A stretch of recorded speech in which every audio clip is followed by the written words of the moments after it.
네, 여러분 안녕하십니까. 2월 14일 토요일 주말 아침 매일 성경 묵상 함께 나누겠습니다. 오늘은 요한복음 5장 16절에서 30절까지 말씀만 함께 살펴보겠습니다. 제가 앞부분을 읽겠습니다. 그러므로 안식일에 이러한 일을 행하신다 하여 유대인들이 예수를 박해하게 된지라.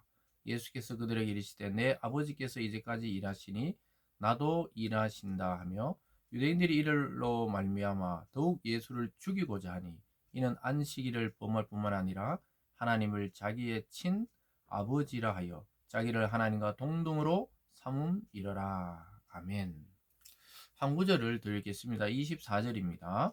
내가 진실로 진실로 너에게 이르노니 내 말을 듣고 또 나 보내신 이를 믿는 자는 영생을 얻었고 심판에 이르지 아니하나니 사망에서 생명으로 옮겼느니라. 아멘. 오늘 본문의 내용을 중심으로 사망에서 생명으로 옮겨진 인생, 사망에서 생명으로 옮겨진 인생이라는 제목으로 말씀을 증거하겠습니다. 예수님께서는 오늘 병자를 치유하시고 나서 안식일 논쟁이 이어진 것을 보게 됩니다. 그래서 38년 된 병자를 고친 그 결과 그는 치유받았지만 그걸 지켜보던 유대인들은 오히려 예수를 죽이려고 하고 안식일을 범한 자라고 이야기하면서 논쟁이 일어납니다.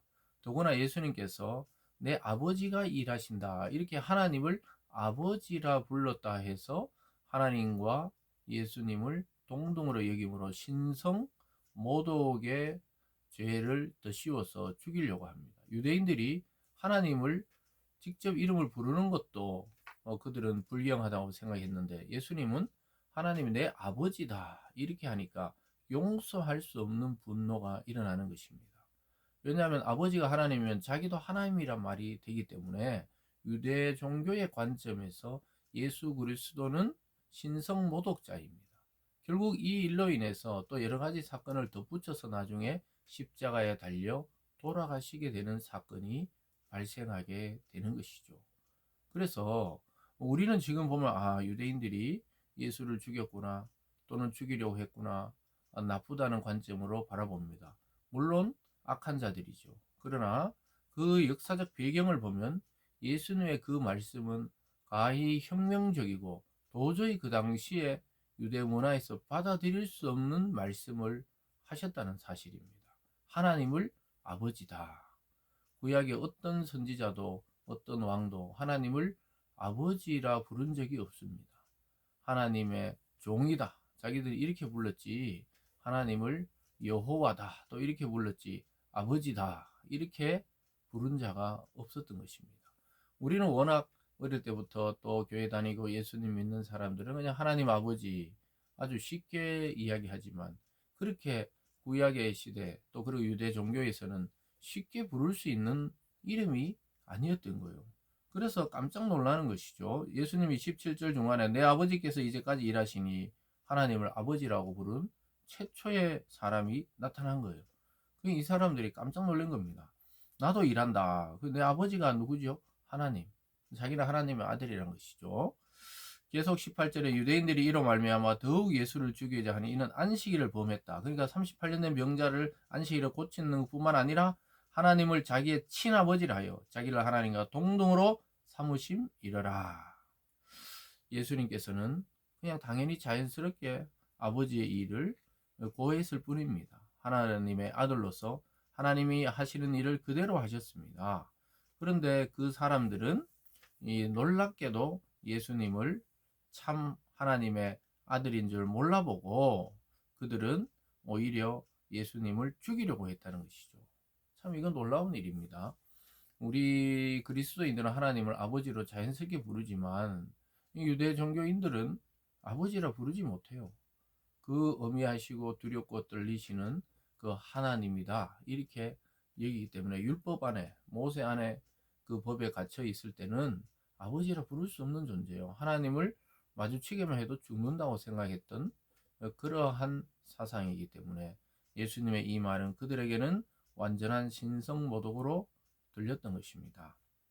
그러면서 예수님께서 직접 그 이야기를 풀어주십니다. 19절에 그러므로 예수께서 그들에게 이르시되 내가 진실로 진실로 너에게 이르노니 아들이 아버지께서 하시는 일을 보지 않고는 아무것도 스스로 할 수 없나니 아버지께서 행하시는 것을 아들도 그와 같이 행하느니라. 아버지께서 아들을 사랑하사 자기가 행하시는 것을 다 아들에게 보이시고 또 그보다 더 큰 일을 보이사 너희로 놀랍게 여기게 하시리라. 이렇게 말씀하고 있습니다. 아버지와 아들의 관계에 대해서 이야기하시면서 하나님의 그 일을 나는 다 보았다는 거예요. 창조 때부터, 창조 이전부터 이 세상과 역사와 사람을 다스리고 운행하시는 것을 내가 다 보았다는 거죠.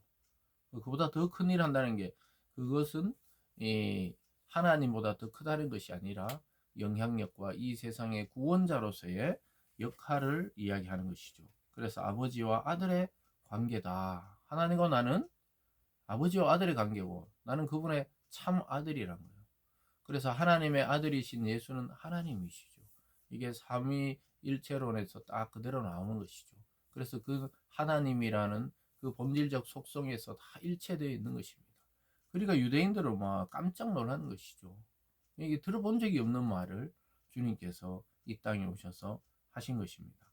그러면서 오늘 두 번째로 크게 보면요, 예수님은 영생에 대한 권한을 아들에게로 이 하나님이 위임하셨다고 이야기하고 있습니다. 즉 영생과 또 심판에 대한 권한이 누구에 있느냐? 그 아들에게 있다고 예수님이 직접 밝힙니다. 21절입니다. 아버지께서 죽은 자들을 일으켜 살리심 같이 아들도 자기가 원하는 자들을 살리시느니라. 참 놀랍죠. 살리고 부활시키고 생명 주신단 말이죠. 22절에 아버지께서 아무도 심판하지 아니하시고 심판을 다 아들에게 맡기셨으니 이는 모든 사람으로 아버지를 공경하는 같이 아들을 공경하게 하려 하심이라. 아들을 공경하지 아니하는 자는 그를 보내신 아버지도 공경하지 아니하느니라. 하나님은 죽음과 생명을 그 아들이신 예수님께 맡기고 이 땅에 보내셨다고 말씀하고 있습니다. 그래서 모든 사람이 아버지를 공경한다. 유대인들도 아버지 하나님을 공경한다는 거예요. 그러나 그를 보내신 하나님은 예수님을 보냈는데 그 예수께 공경하지 않는 자는 그 아버지를 공경하지 않는 것과 같다. 역시 앞에서 말한 것처럼 하나님과 자기 자신을 동등하게 소개하고 있는 것입니다. 그러면서 말씀하시기를 이렇게 이야기하고 있죠. 아까 읽어드린 24절입니다. 내가 진실로 진실로 너에게 이르노니 내 말을 듣고, 즉 예수님 말씀을 듣고 또 나 보내신 이를 믿는 자, 하나님을 믿는 자는 영생을 얻었고, 얻을 것이다가 아니에요. 하나님을 믿고 예수 그리스도를 믿는 자, 그 말씀을 믿는 자는 영생을 이미 얻었고 영생 속으로 들어온 거예요. 바깥에서 안으로 들어온 겁니다. 이미 저와 여러분이 그리스도를 믿고 하나님을 아버지로 여기는 순간 우리는 이미 영생이 시작된 거예요. 육체는 날로 후퇴한다는 바울 말처럼 육체는 후퇴하지만 우리의 속 사람은 날로 새롭다는 거예요. 우리는 점점 자라가고 있고 우리는 점점 새로운 날을 살고 있는 것입니다. 그리고 예수 믿는 순간부터 우리는 그리스도에게 접붙임 되면서 영원하신 그리스도에게 접붙임 되면서 우리의 유한함이 영원성을 가진 그리스도와 하나가 되면서 우리는 영생에 출발을 한 거예요. 여러분, 그래서 죽어서 영생한다는 말도 맞지만 이미 우리는 이 땅에서부터 영생이 시작된 그런 존재라는 사실을 깊이 깨닫기를 바랍니다. 그래서 저와 여러분의 그 죽음은 옷을 벗는 것이지, 육체라는 옷을 벗는 것이지 영원히 소멸되는 것이 아니라는 사실입니다. 이미 영생의 DNA가 우리 속에 들어와 있는 거예요. 영원한 생명이 이미 예수 믿는 순간 들어왔다고 말씀하고 있습니다. 그래서 영생을 얻었고 심판에 이르지 않는다. 멸망하지 않는다는 거예요. 지옥불에 떨어지지 않는다는 것입니다. 이미 그리스도 안에서 영생은 시작된 것입니다. 그러면서 이렇게 말합니다. 사망에서 생명으로 옮겼느니라. 정말 할렐루야죠. 하나님을 찬양하는 일밖에 우리는 남은 일이 없어요. 그냥 일생 동안 하나님께 감사하고 찬양하는 것이죠. 왜냐하면 이미 사망에서 생명으로, 영원한 죽음에서 영생으로 옮겼다는 거예요. 제가 좀 전에 설명드린 대로 그리스도와 접붙임 되면서 우리의 이 유한한 인생이 영원한 하나님의 자녀로 옮겨와 버렸어요. 이미 옮겨 탔습니다. 우리가 마치 기차를 이쪽에서 저쪽으로 옮겨 타듯이 다른 기차를 탄 거예요. 멸망의 기차에서 영생의 기차가 이제 우리 속에서부터 출발한 것입니다.